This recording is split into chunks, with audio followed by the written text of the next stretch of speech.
Okay, hi everyone. This is the Fall 2017 12-week exam practice for EC361.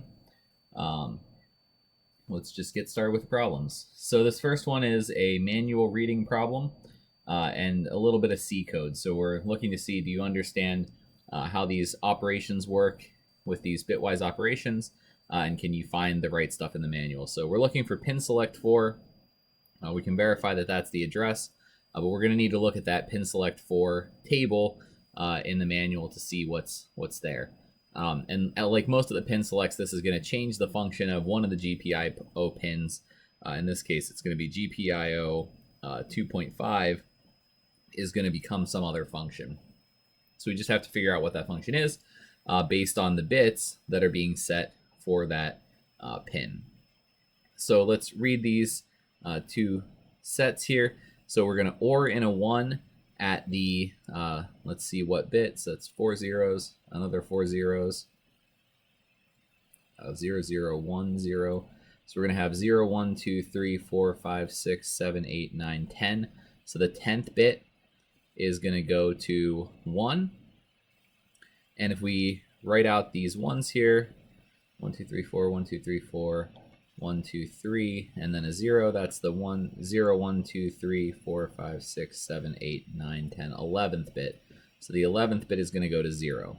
So ANDing with a bunch of 1s and a single 0 is going to set that bit to 0. ORing with 0s and 1s is going to set that bit to 1. So we could write this as pin cell 4 at 11:10 equals 0, 1. And if we look that up, in the table, it's going to show us that the GPIO pin 2.5 is going to become PWM 1.6. So that's just, we're going to change the function of that 2.5 pin to be the pulse width modulation 1.6 pin. Okay? So that's it, really just looking through the manual, understanding these bitwise operations. So let's move on to problem number 2.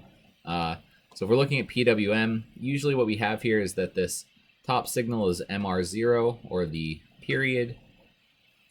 And the bottom signal here, this 5 second or 0.5 seconds, is MR1, the duty. And so it says the desired signal is not observed. So we're trying to debug what is different about that signal compared to what we were expecting. So we wanted to generate this signal on PWM1. We end up with something different. So we have to debug these registers, figure out what's going wrong. So we're given that CCLK is 100 megahertz. The first thing we need to do is figure out what the clock is set to if we changed it. So this is something that we can look up in our notes. We can look at our PWM notes to see first what bits are we looking at in that PCLK cell register, and what exactly are we looking for in terms of the clock. So we can see here it says that we're looking at bits 13 and 12 for PWM. So let's read over 13 and 12. So we're going to have 0 through 3, 4 through 7, 8 through 11. So 12 and 13 are going to be the bottom 2 bits of that D. If we write out D in binary, it's going to be those 0, 1 bits. And if we look at our table here, 0, 1 means that PCLK is going to be equal to CCLK, which is 100 megahertz.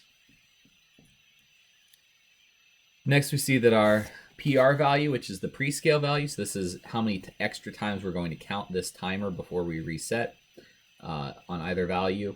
That's going to be 4, so PR equals 4. And then we need to convert both of these values into decimals. So we're going to have an MR1. This is just using your calculator or Googling it to convert. MR1 is going to be 20,305,000. MR0 is going to be 20 million. So we can already see a bit of a problem here in that MR0 should be a larger value than MR1, and it's not. So what should happen is that every time we get to MR0, we put the value back to high. Every time we get to MR1, we put the value or the voltage for PWM back to low. However, we reset the timer counter for MR1 and MR0 when we get to the MR0 period. So what's going to happen here is we're just going to have the MR0 period repeated over and over and over again. So we just need to figure out what the MR0 period is here. and then graph that out as the only cycle period. We're actually going to stay high the entire time. So we're going to use the equation period equals MR0 times PR plus 1 times T PCLK. So we can substitute values in here. That's going to be 20 million times 5 times 1 over 100 times 10 to the 6th for 100 megahertz. And that's going to give us a period of 1 second. So we can draw that out and show that we have 1 second, and we can show maybe with a dotted line or something like that to show that that is always high voltage on PWM. So we're never actually going to go down. It's just going to stay high the entire time. We might want to, maybe put an explanation of what's going on there to show that we understand the problem. Okay, so how do we fix this? So in part B, we're going to try to generate a solution to generate the correct PWM signal.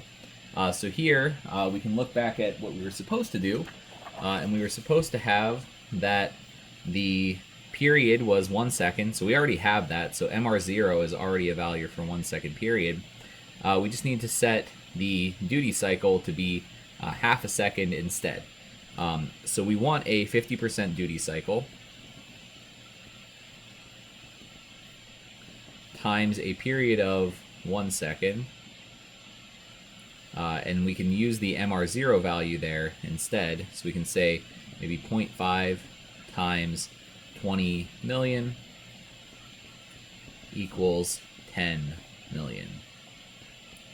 So if we set our duty cycle equals MR1 to 10 million, that will give us the 50% duty cycle that we're looking for. So we just have to set that value. I'm surprised that this is worth 20 points because this is a pretty easy calculation. We just have to do that. We could also use the equation that duty equals MR1 times PR plus 1 times T PCLK, just like we did in the first part. But in this case, if we know the relationship between the duty cycle and the period is 50% as shown here in what we wanted, we can just do this calculation to figure out what the MR1 value should be. Okay, so that is it for problems 1 and 2.